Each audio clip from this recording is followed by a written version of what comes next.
Sorry for the cliché, but I think this Italian car is a very cool car. In the game, the car I really like to drive is the Zonda Cinque. I love Italian cars. It's like you are flying.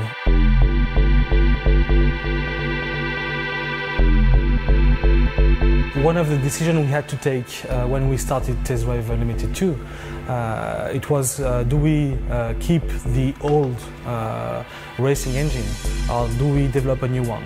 And because we have been a little bit frustrated by the first one and we couldn't deliver the experience we wanted, we decided to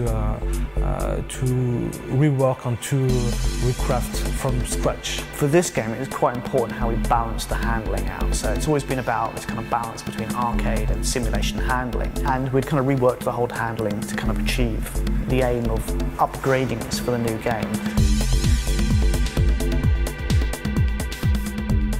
To achieve that, what we wanted to do is to have a basis of the physics engine as realistic as possible, so everything is simulated.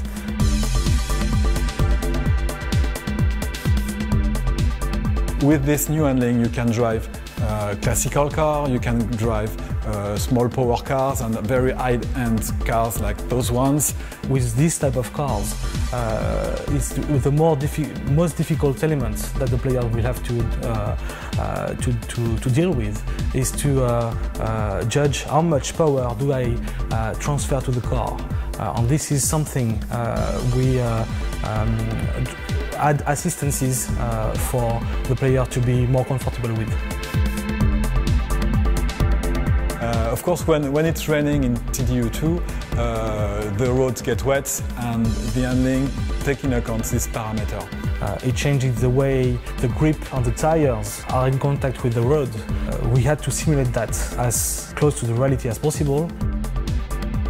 So it's take very large variety of different cars, different handling, different kind of surface that you go on, and weathers. What we have now, it's 90 plus cars. So the beta side of things was an interesting one. I mean, we went into that with, you know, a couple of kind of things we chiefly wanted to achieve.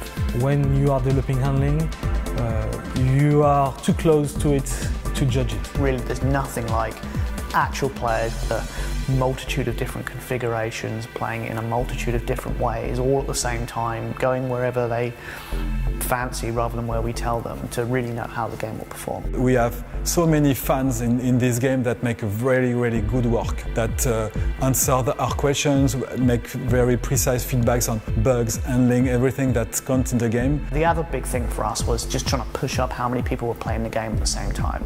Look what happened in the real world, because there's only so many people you can get internally playing it, even with a nice large test group. It's nothing compared to a real world play environment, so it helped us kind of emulate that. And the good things about Test Drive is that it's a game that we will stay with the community together and continue developing. You know, we've put our heart and souls into this game for the last few years, and we've been working with many of the fans out there to try and get it exactly right and on the nail, and we're all very excited that it's going to be coming out soon. What we are sure is every player will find his car.